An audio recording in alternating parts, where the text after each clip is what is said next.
Queridos alunos e, a partir de agora, colegas, muito obrigado por essa homenagem e pelo convite para falar essas palavras para vocês no dia de hoje. Esse dia é marcante para todos nós porque ele simboliza uma ideia de todo o sistema de ensino brasileiro e, por extensão, de todo o Brasil, de que vocês estão prontos para deixar de ser estudantes e começarem a ser profissionais de ecologia e meio ambiente. Só que se tornar um profissional não representa o fim dos estudos.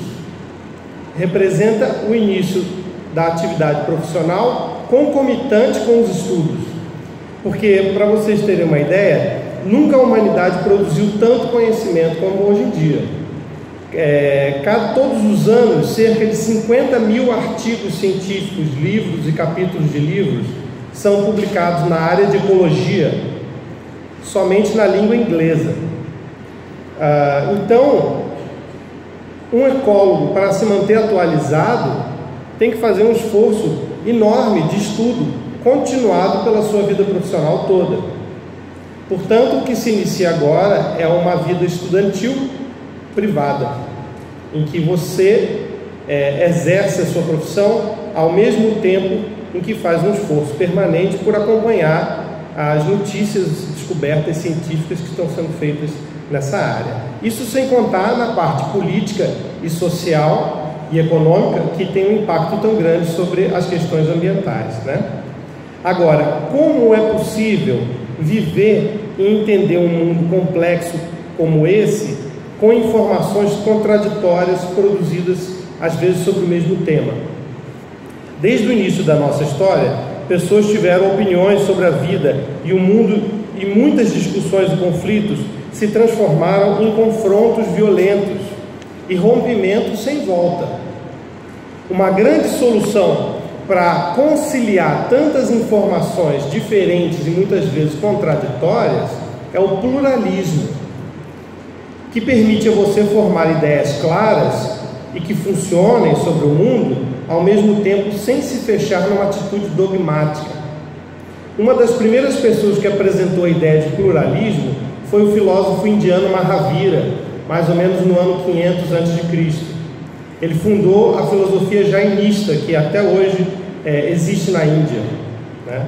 A ideia do pluralismo jainista é que a realidade é hipercomplexa e tem muitos lados.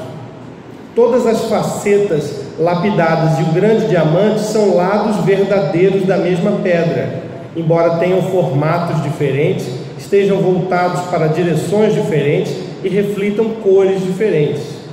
Sempre que alguém chega a uma conclusão ou entendimento, forma um ponto de vista sobre um assunto. Às vezes esse ponto de vista é simples, mas às vezes ele é complexo. Outras ideias e teorias podem ser construídas ao mesmo tempo sobre o mesmo objeto. Outra pessoa pode constatar que o mesmo objeto tem outras características. Imagine uma teoria científica. Então, nenhuma afirmação, constatação ou teoria pode descrever a natureza completa, nem a verdade absoluta de um objeto, ou de um fenômeno, ou de um fenômeno natural em grande escala. Então, em princípio, não há julgamento absolutamente falso e não há julgamento absolutamente verdadeiro. Absolutamente, que eu digo. O pluralismo entende que uma coleção de ideias contraditórias e conflitantes pode existir sobre o mesmo assunto, sendo cada ideia consistente e coerente internamente sobre um aspecto diferente do mesmo tema. Todas as ideias e entendimentos, portanto, são de alguma forma relativos e dependem do ponto de vista do profissional que está observando a situação, por mais maduro e detalhado que seja o ponto de vista e por mais qualificada e bem preparada que seja a pessoa que está fazendo a observação. Muitas descobertas científicas ganham popularidade rápida e são tratadas como respostas quase mágicas e únicas para diversos problemas. Exemplos são os genes causadores de doenças e estados psicológicos e muitas vezes tratados de maneira determinística. por exemplo. Mas existe um mal-entendido ligado ao pluralismo. Se todas as ideias forem relativas, então nenhuma conclusão pode ser alcançada e nenhum conhecimento pode ser construído sobre nada, se tudo for relativo. Essa posição é chamada de relativismo. Exemplos de pensadores relativistas foram o filósofo indiano Nagarjuna, do século II, e o filósofo austríaco Paul Feyerabend, do século XX. Para eles, qualquer pensamento ou ponto de vista é dependente do contexto onde todas as ideias são formadas. O pluralismo, às vezes, é confundido com o relativismo, mas são posições bem diferentes. No pluralismo, o relativismo é evitado através da convicção de que várias afirmações e conclusões podem ser feitas sobre a mesma coisa, o mesmo objeto ou teoria, e todas devem ser entendidas como parciais. Mas cada informação pode ser aprovada ou reprovada depois de ser testada. Então, uma visão completa e multifacetada vai sendo construída através do teste de várias ideias diferentes sobre o mesmo fenômeno. E você termina com uma visão variada, heterogênea, porém sólida. Então, relativismo é bem diferente de pluralismo. O conto clássico de vários cegos tocando um elefante e cada um querendo convencer os demais de que se trata de uma cobra, de uma coluna ou de uma parede, ilustra muito bem a ideia de que é possível pessoas diferentes terem pontos de vista corretos, parcialmente corretos sobre a mesma coisa, e a coisa ser maior do que esses pontos de vista ainda.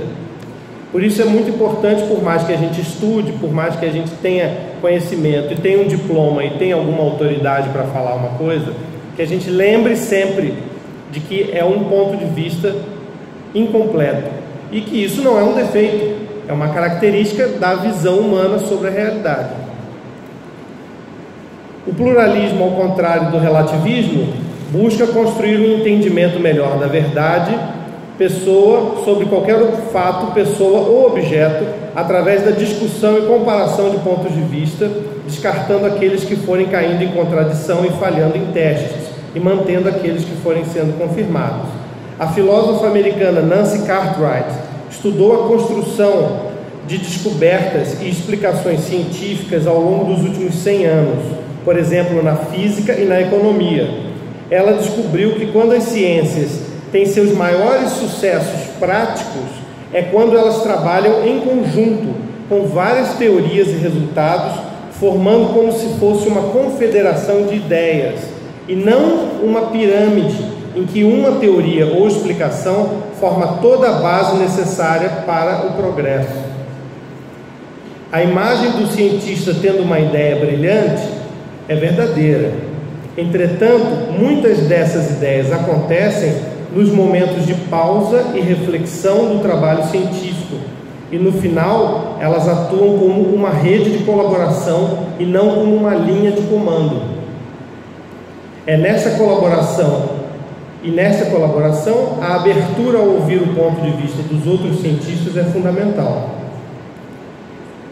Ao contrário do que parece à primeira vista, uma multidão de pessoas discutindo suas ideias e dúvidas e criticando livremente em diversas línguas umas às outras não gerou o caos, mas sim o progresso, porque essa é a descrição da ciência. O pluralismo é uma das principais defesas que você tem para manter a si mesmo, sua família e seu mundo livres da sombra do preconceito e da injustiça, e uma das maiores ferramentas da dúvida esclarecida. Ao contrário do que sempre pregaram os fanáticos de várias religiões, partidos políticos e movimentos de todo tipo, a dúvida é fundamental para uma vida mental saudável e produtiva. Isso é verdade tanto no nível pessoal quanto social e também científico. Como argumentaram os sociólogos Peter Berger e Anton Zidwald, para se ter convicções sem tornar-se um fanático, é preciso cultivar a dúvida.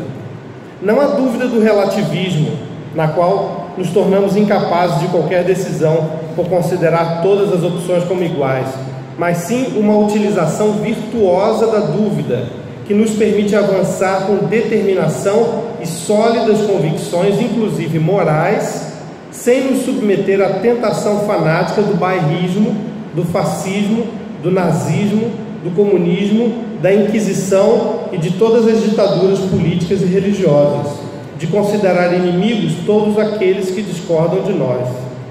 A conclusão dos dois sociólogos é que a verdade, inclusive a religiosa, precisa da dúvida para sobreviver e prosperar. Desejo que vocês guardem no coração mais do que só o conhecimento científico, mas também a sabedoria do pluralismo. Por melhor que seja, o seu conhecimento sobre qualquer fato é ainda um conhecimento parcial, baseado em um ponto de vista parcial e com dados parciais. Outras pessoas podem ter pontos de vista corretos, ainda que sejam muito diferentes dos seus, porque estão vendo o mesmo assunto de um lado que você não estava enxergando. Construir o conhecimento não é só um processo individual, é necessariamente, portanto, um processo coletivo e social. Parabéns e todo sucesso e toda felicidade na carreira que se inicia. Obrigado.